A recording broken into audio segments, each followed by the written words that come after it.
রয়েছেন আন্তর্জাতিক পত্রিকা ব্লুমবার্গে একটি অনুসন্ধানী রিপোর্ট বের হয়েছিল, যেখানে সাবেক ভূমিমন্ত্রী সাইফুজ্জামান চৌধুরীর দিকে অভিযোগ আসছে লন্ডনে তার 350 বাড়ি রয়েছে। পত্রিকা রিপোর্ট অনুযায়ী অবৈধভাবে তিনি এই বাড়িগুলো করেছেন। বাংলাদেশের ইতিহাসে সম্ভবত এটা অন্যতম মানি লন্ডারিং কেস। এই দুর্নীতির বিরুদ্ধে অ্যাডভোকেট রিগান পাবলিক জনগণের স্বার্থে একটি রিট আবেদন করে।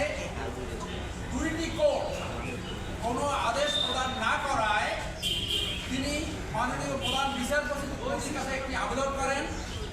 সেই আবেদন অনুযায়ী এই রিটটি শুনানির জন্য মাননীয় বিচারপতি জনাব আবু তাহের সাইফুর রহমান সাহেবের কোর্টে পাঠান। সেই কোর্ট আজকে একটি আদেশ প্রদান করেছেন, দুদককে নির্দেশ দিয়েছেন আইন অনুযায়ী এই আবেদনটি নিষ্পত্তি করার জন্য, প্রয়োজনীয় আইনগত ব্যবস্থা গ্রহণ করার জন্য। মাননীয় আদালত আরও বলেছে আপনারা আবার যুক্তিসঙ্গত সময় আসবেন, তারা কি ব্যবস্থা গ্রহণ করেছে, অথবা যদি কোনো ব্যবস্থা গ্রহণ না করে কোর্ট আপনাদের যদি খোলা, আপনারা আবার করে আসবেন। অতএব জনস্বার্থের এই রিটে আজকে যে আদেশটি হয়েছে আমরা সেটা ফলো করব।